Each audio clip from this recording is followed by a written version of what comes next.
Okay, great. So for those that don't know me, my name's Michael Blatherick. I'm one of the liaison officers with the Rural Policy Learning Commons. And today we're going to be looking at some updates on our website.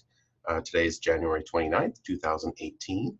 And a lot has changed, of course. We have as you guys know, the RPLC is a long 7-year project, and we're about halfway. And a lot of changes have occurred, of course, with our new network model and some resources and stuff that we've been developing. So an update to our website was kind of needed to reflect stuff that we've come up with to date. So on the right hand of the screen here, I just kind of listed some topics that I'll cover for today, and I'll kind of walk you through some of the changes in our website. We have an audience preferences report that I'll just touch on quickly. I'll highlight some of the accomplishments that we've done in the last month with the website. I'll show you the website menu outline, and then touch on some things that we have planned upcoming, because of course a website is never fully complete and there's always lots of work coming up ahead. So a quick look at our audience survey. This was done by Boyan as a result of our team meetings in Bologna, where we kind of polled our members about our internal and external audiences.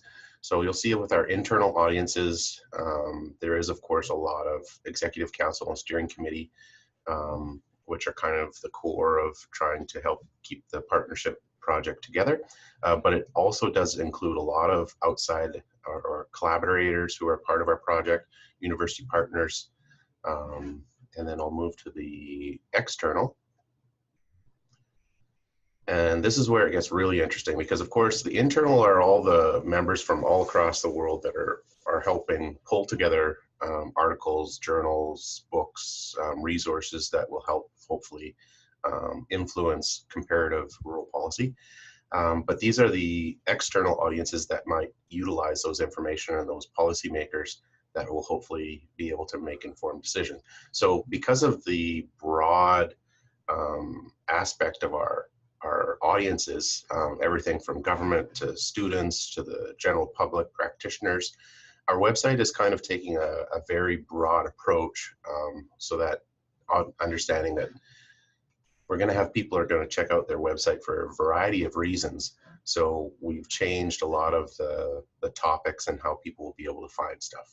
So a couple of things that we've accomplished so far is we've pulled all of our team leads and supports, asking for changes of what they'd like to see in the website.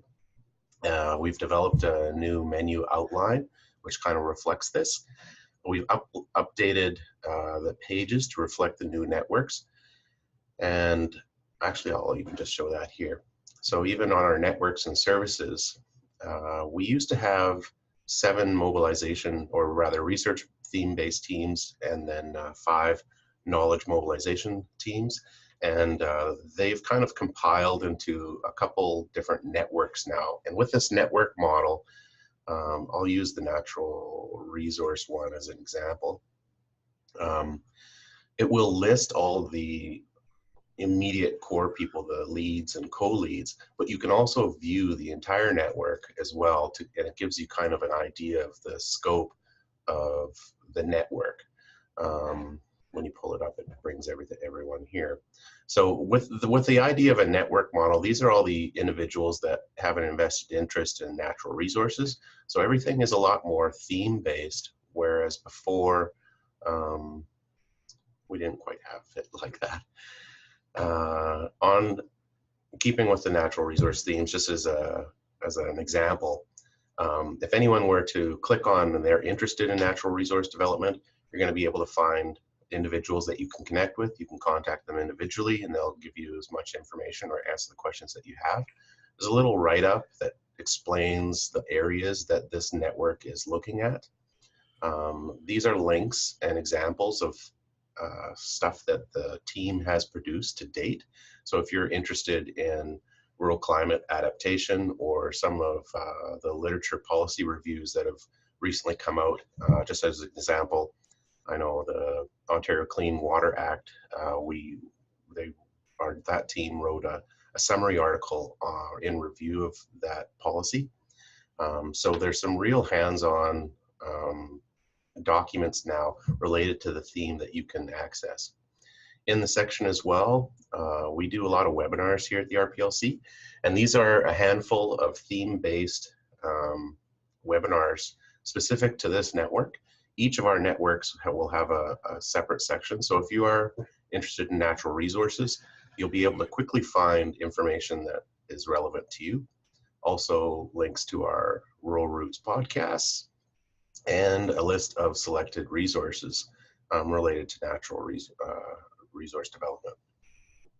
So that's kind of in a nutshell that if anyone was interested in a specific topic or theme, you could easily click on that, and then you'll find information about that team and what they're working on. On top of the page, it might have a recent story. For example, Dr. Barbara Neese, who's part of our network, she's out of Memorial, was just named as co-lead, appointed to the Order of Canada. So that's a nice story that we obviously want to highlight on our website. And then similarly, this is all the migration in remote and rural places, resources, so webinars related to that, podcasts related to that, articles related to that. So it's all very nice and succinct. If anyone is just interested in a number of resources, because a lot of course, rural issues are broader than just network-based, we do have a link here under rural policy where you can see all of the articles, actually a selection of recent articles that we have. We're currently in the process of putting all of them up, but this is where you'll find other ones that if you have any cross-interdisciplinary interests in rural issues, you can find them easily here by just clicking on the rural policy and articles. Our plan is to have obviously fact sheets, policy, rural policy insights, and highlighting some of our projects that we have as well, all under rural policy. So if anyone such as practitioners or policymakers are looking for specific rural policy related material, it'll have its own section here on our website, and you'll be able to find the relevant information. So going back just to the accomplished part, one of the things we have is the focus on rural, and that's what I mentioned here with the rural policy, and also developing a section called rural resources. Here we have quick information on the state of rural Canada, which was a project put out by the Canadian Rural Revitalization Foundation with support from the RPLC and Brandon University. And you can quickly link to the 2015 report and also view the 2017 map on rural innovation, just as an example. So we have all of our webinars are here as well. You'll find videos for these. These are linked directly with our YouTube channel. So if you want to see a number of our videos on rural issues and topics, that's where you can go for those. Rural Podcast is a fantastic project partnership with the Memorial University and the Harris Center in Newfoundland. They not only are these available online, so they're available on multiple platforms and are also broadcast nationally through a variety of community radios. So the extent and reach of some of these individual programs itself is far beyond what we, or I'm sure anyone would have imagined. It's very, very huge internationally as well. So same thing, our website hopefully will have presentations and links to some of the conferences that we've attended and presented at, books and awards, and our publication toolkit, of course, is here, which has a variety of things related to rural. If you're ever looking for, what kind of journals deal with rural policies, we have a selection of those here that are easy to find. You could definitely, I guess, spend hours and hours doing Google yourself, but we've kind of amassed a selection of them to help narrow that down for you. So if you're really interested in what are the things that can really influence rural policy and rural issues, we've kind of amalgamated that into some leading external resources to your disposal. So this is really great here too as well. Okay, so we're just still going through the menu outline, I guess. Even on the home page, when you click on the home page, which first, we used to have it where we just had this as a news blog, and the blog now has moved to our sidebar. So if you want to see any of the recent news and postings, you can see them here on the side. If you wanted to jump to a category as far as news is concerned or anything related to a topic, you can also click on here, and we'll do, let's do another site that I haven't done yet, rural governance, I guess. And you'll be able to get a list of recent topics, presentations, news articles. These can be internal and as well as external materials that have been developed. So now instead of our homepage just having a list of news blogs and having to scroll through all of those to find the ones that you want, you can either see the ones that are the most recent posts, or you can also just jump to a category. Going back to the main content of the homepage, of course, this is our top story, so we have that here. A review of our partner map is available as well. You click on that, it gives you a wonderful view of and shows you the extent of our network. Our Twitter feed is also here as well. We've had a lot of great uptake on our Twitter. So this updates constantly. This is just an example of the most 4 recent tweets. You can load more, or you can visit our Twitter feed directly through the Twitter app. So to find out more about the RPLC, you can do it 2 ways. You can go up here and you can go about joining, founding partners, and team list, or you can also see them here as well. So there's also a number of different ways to find information, not just in one place. And that obviously is because not everybody finds what they're looking for in the same route. So even when going to about the RPLC, this is all changed, of course, based on our networks as I've described, which we have all here. There's a link for how to join the network. Our map is here as well. Even this is kind of our team list has expanded. This gives you all of the core personnel who are involved in the partnership project related to the particular networks, executive committee, and secretariat. So this has all been updated as well. And then once you're like, this is a great organization, how do I get involved?